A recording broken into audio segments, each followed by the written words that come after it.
الذي أمرنا بالاتحاد والاعتصام بحبل الله المتين. أشهد أن لا إله إلا الله وحده لا شريك له وأشهد أن محمدا عبده ورسوله المبعوث رحمة للعالمين. اللهم صل وسلم وبارك على محمد وعلى آله وأصحابه أجمعين. أما بعد، فيا عباد الله اتقوا الله حق تقاته ولا تموتن إلا وأنتم مسلمون. فقال الله تعالى في القرآن الكريم: أعوذ بالله من الشيطان الرجيم، بسم الله الرحمن الرحيم. ما يلفظ من قول إلا لديه رقيب عتيد. Sadaqallahul azim. Hadirin kaum muslimin jemaah salat Jumat rahimakumullah. Alhamdulillah, segala puji hanya milik Allah, karena memang tidak ada patut yang patut dipuji melainkan Dialah Zat yang maha di atas segalanya. Kemudian kita kirimkan shalawat dan salam sebagai bukti bahwa kita sebagai pengikutnya yang setia sampai nanti di akhir kiamat, di akhirat diakui sebagai pengikutnya dengan berlafazkan Allahumma sholli ala Muhammad wa ala ali Muhammad. Assalamu alayka ya Rasulullah, assalamu alayka ya Habibullah.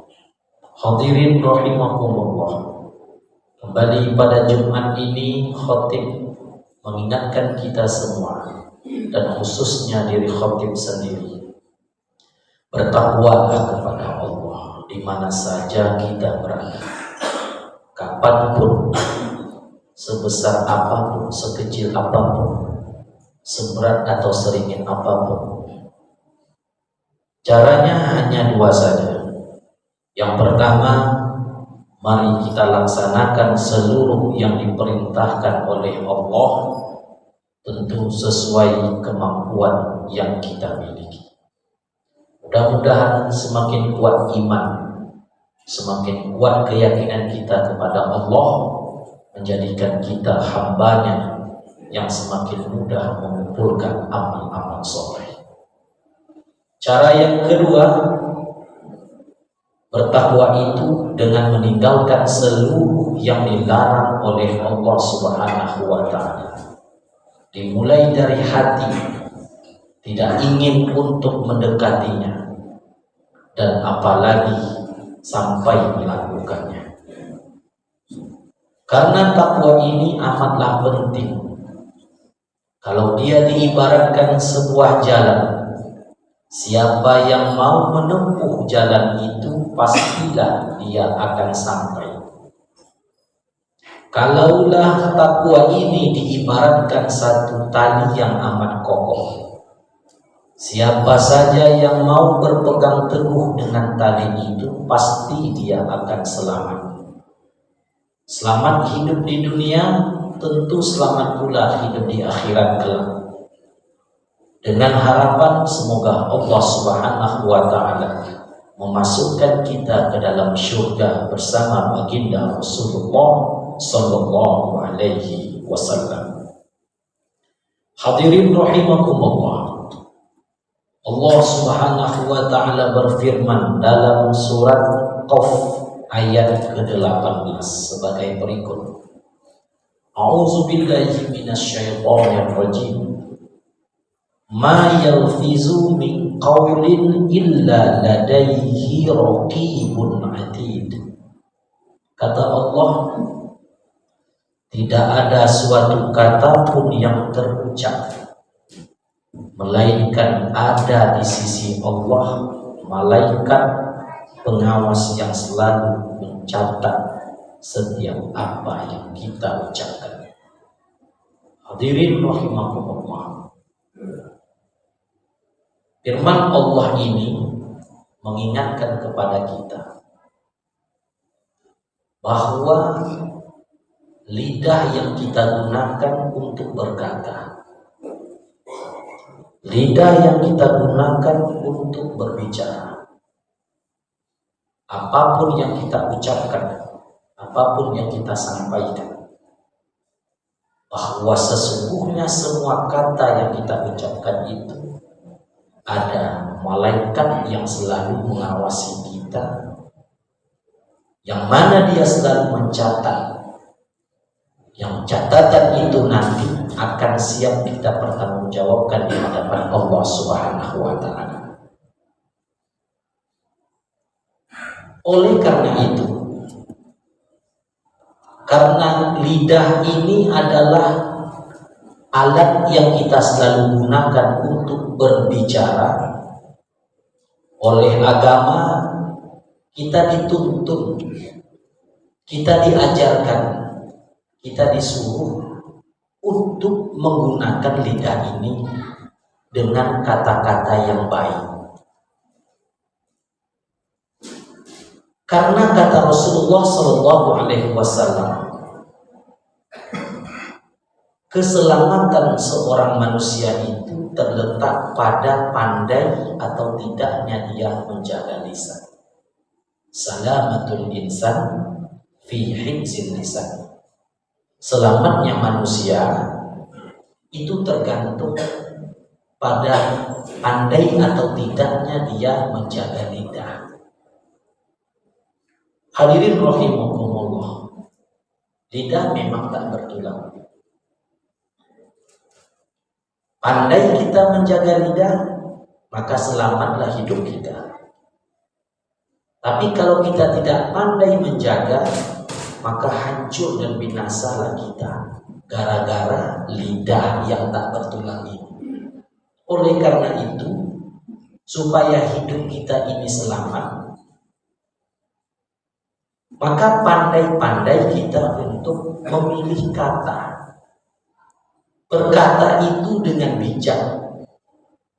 Pikirkan dulu sebelum kita berbicara. Benar atau salah? Direnung-renungkan dulu supaya orang yang mendengar kita itu tidak salah interpretasi, supaya orang tidak salah paham, supaya orang tidak sakit hati. Karena ketika kita berbicara, kadang-kadang spontanitas kata-kata yang keluar itu bisa menyakiti orang yang mendengar. Jadi sebagai orang yang bijak, orang yang baik, dia menggunakan kata-kata itu, kata-kata yang tidak menyakiti orang. Ini anjuran agama kita. Kata Rasulullah SAW, hadis riwayat Imam Bukhari, "Man kana yu'minu billahi wal yawmil akhir falyakul khairan aw liyasmut." Siapa yang beriman dengan Allah dan beriman dengan hari akhirat, maka hendaklah ia berkata kata yang baik, atau kalau tidak bisa berkata-kata yang baik, maka hendaklah dia diam.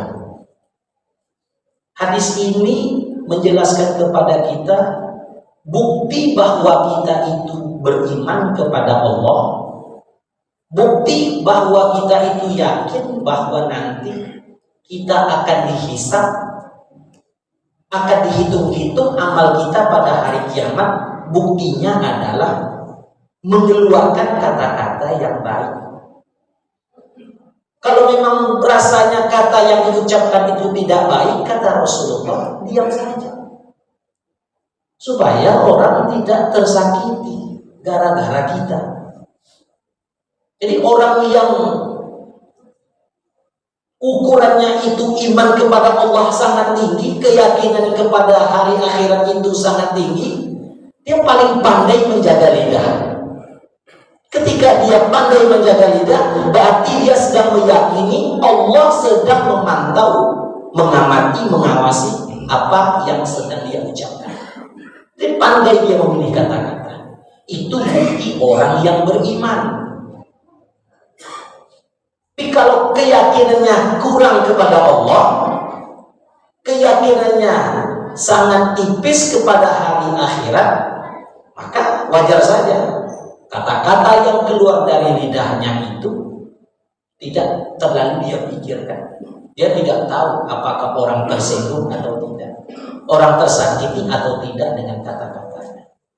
Oleh karena itu, wahai kaum muslimin yang berbahagia, sebagai orang yang beriman, orang yang meyakini bahwa setiap apa yang kita ucapkan itu ada malaikat yang selalu mencatat, dan nanti siap akan mempertanggungjawabkan apa yang kita ucapkan. Tentu sebagai manusia yang baik, kita selalu menjaga lidah kita. Hadirin yang berbahagia, banyak penyakit lidah. Fitnah itu muncul karena lidah yang tak pandai kita jaga.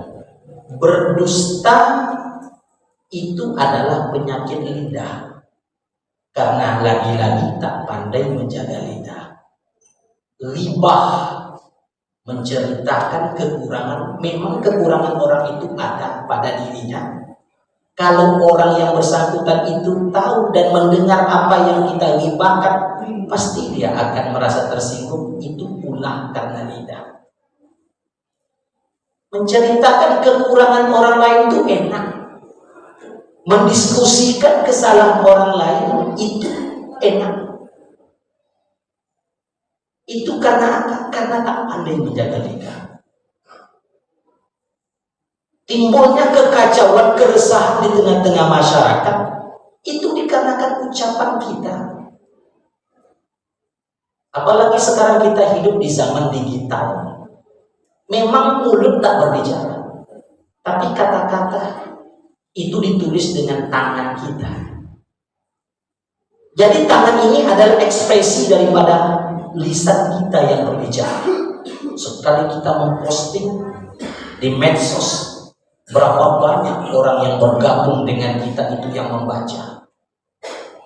Kalau yang kita posting itu adalah benar, maka orang akan mendapatkan ilmunya dari kita. Tapi kalau yang kita posting dan kita share itu adalah fitnah, maka berapa banyak orang yang mendapatkan fitnah daripada tangan kita.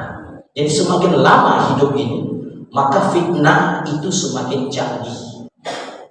Hadirin kaum muslimin yang berbahagia, banyak sumpah palsu, bersumpah atas nama Allah, itu karena gara-gara lidah yang tak bertulang ini.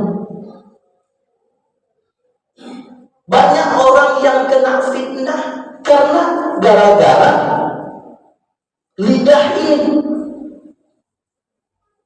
Jadi mari kita buktikan kalau kita memang beriman kepada Allah Subhanahu wa ta'ala, kita hentikan mulai saat ini untuk mengeluarkan kata-kata yang tidak ada gunanya, sehingga membuat orang yang mendengar kata-kata kita itu tersakiti. Hadirin kaum muslimin rahimakumullah. Jadi oleh karena itu, bagaimana caranya supaya lidah ini tidak ghibah, tidak fitnah, tidak menyakiti orang? Kita kembalikan kepada firman Allah yang kita bacakan tadi. Ingatlah, dimanapun kita berada, kapanpun kita mengucapkan itu, ingat ada malaikat-malaikat yang selalu mencatat setiap apa yang kita ucapkan. Kalau kita meyakini itu, maka kita akan selalu waspada dan berhati-hati dalam menggunakan lisan ini. Salamatul insan fi hifzil lisan. Selamatnya manusia itu terletak pandai atau tidaknya dia menjaga lisan. Hadirin kaum muslimin yang berbahagia, oleh karena itu di khutbah yang singkat ini, sebagai manusia yang baik, dia pandai bersyukur kepada Allah. Bagaimana caranya dia bersyukur? Allah telah memfasilitasi semua anggota tubuhnya dengan baik. Mata Allah fasilitas, telinga diberikan, mulut diberikan, semuanya lengkap untuk menangkap informasi-informasi yang ada di sekitar kita. Sebagai bukti syukur, kita gunakan semua nikmat Allah itu kepada sesuatu yang dia ridhoi. Kalau tidak ridho, dia akan marah. Kalau Allah akan marah, dia akan murka. Kalau Allah murka, maka akan mengundang azabnya. Kalau azabnya sudah turun kepada kita, maka azab Allah tidak akan melihat orang jahat atau orang baik. Semuanya itu akan mendapatkan dampak daripada azab yang Allah turunkan di suatu tempat. Demikian khutbah singkat ini, mudah-mudahan bermanfaat. Fa'tabiru ya ulil absar la'allakum tuflihun.